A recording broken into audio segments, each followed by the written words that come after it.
KBS2 주말 드라마 독수리 오행제를 부탁해 13회가 방송됐습니다. 회를 거듭할수록 인기가 폭발하는 이 드라마, 오늘도 따뜻하고 짠한 이야기로 가득했는데요. 구독과 좋아요 부탁드리면서 13화 리뷰 시작하겠습니다. 광숙은 엄마 주실의 부탁으로 소개팅을 하게 되고, 이 모습을 본 동석의 마음이 자신도 모르게 조금씩 움직이게 되며 자연스럽게 러브라인이 그려지게 되나 봅니다. 12회 엔딩에서 광숙은 잊으려 해도 결혼한 지 열흘밖에 안 살았으면서 네가 뭔데 주인처럼 행세하냐고 한 소연의 말이 비수처럼 가슴을 파고들며 아팠습니다. 광숙은 남편 장수의 사진을 들여다보며 내가 이 술도가를 이어받아 하는 게 옳은 일일까? 잘한 일일까? 이렇게 고민하던 차에 형제들이 찾아옵니다. 13화는 천수와 형제들이 천수 아내 소연의 무례함을 사과하기 위해 독수리 술도가 광숙을 찾는 모습으로 시작됐습니다. 천수는 아내 소연의 일에 대해 모든 것이 자기 탓이라고 사과하고, 다른 형제들도 모두 광숙에게 미안해했습니다. 광숙은 이 일로 천수가 아내와 사이가 틀어질 걸 염려해 아이가 졸업할 때까지 교육비와 생활비를 제가 좀 보태주면 이라고 말하던 찰나 밖에서 이 말을 들은 주실이 득달같이 들어옵니다.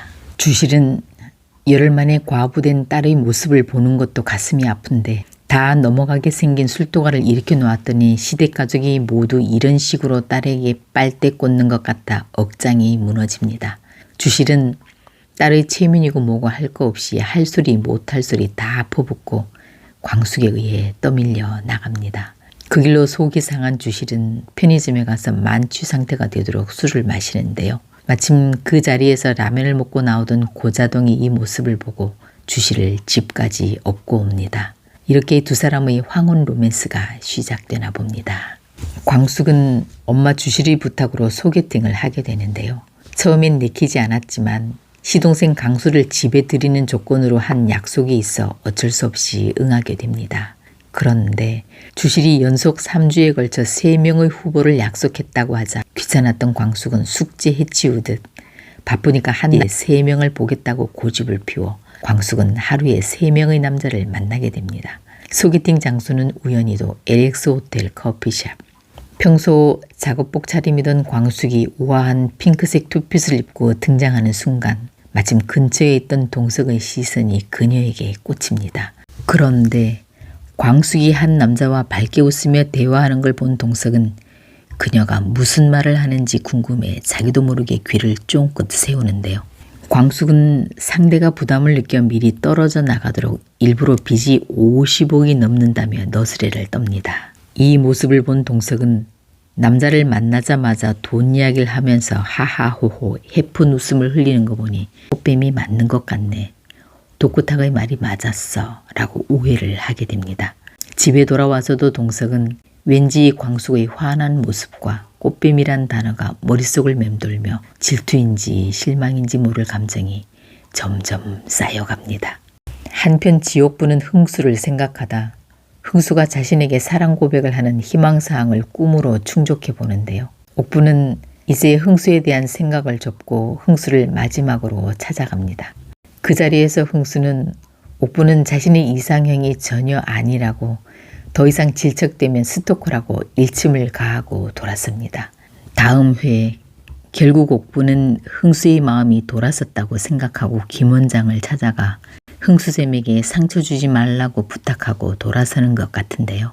이건 패자가 할 행동은 아닌 듯 합니다. 앞으로 어느 시점에서 김 원장의 거짓말이 들통날지 정말 흥미진진해집니다. 광숙은 천수의 아내 소연을 만나 어제 일을 사과하며 지금 당장은 못 주지만 앞으로 이익이 나면 나누어 주겠다고 천수와 이혼하지 말고 잘해보라고 설득했지만 소연은 막무가내로 자신의 의견을 굽히지 않습니다.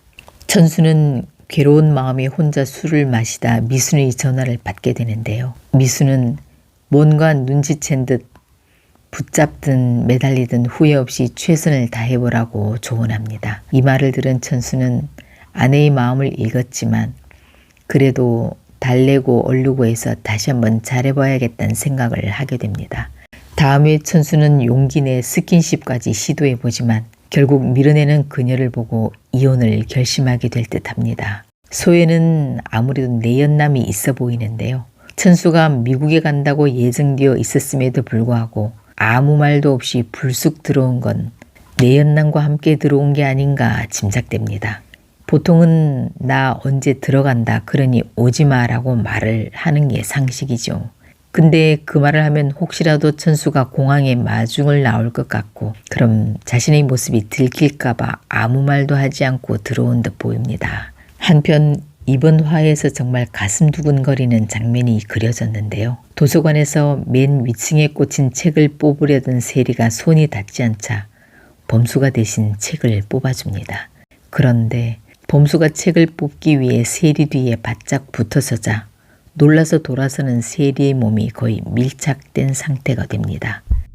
두 사람의 뜨거운 기운이 느껴지며 금방이라도 포옹을 할 것만 같은 아슬아슬한 장면이 우리의 심장박동까지 두근거리게 했습니다. 지금 세리 집에서는 한결이 프로포즈 하겠다고 주말에 온다 해서 축제 분위기인데요. 세리는 범수에게 마음이 가고 있습니다. 다음 회 세리는 어쩌다 한이를 돌보게 되고 장미애는 한결이 집에 왔는데 세리가 오지 않자 안절부절하게 됩니다. 후에 세리가 집에 못 온 이유를 들은 장미애가 세리를 다그치며 서서히 사이좋은 모녀 사이가 금이 가기 시작할 조짐이 보입니다. 다음 회 광숙이 소개팅남 중 한 명의 애프터 신청을 받아 데이트를 하게 되고 이 모습을 동석이 우연히 보게 되나 봅니다. 아마 작가는 이런 모습을 그려넣어 동석이 광숙을 질투하는 모습을 통해 그의 숨겨진 감정을 자각하는 모습으로 그리려 한 듯 보이는데요. 과연 동석이 내일 광숙의 데이트 장면을 보고 어떤 반응을 보일지 기대됩니다. 오늘 이야기 재미있으셨다면 구독, 좋아요 부탁드립니다.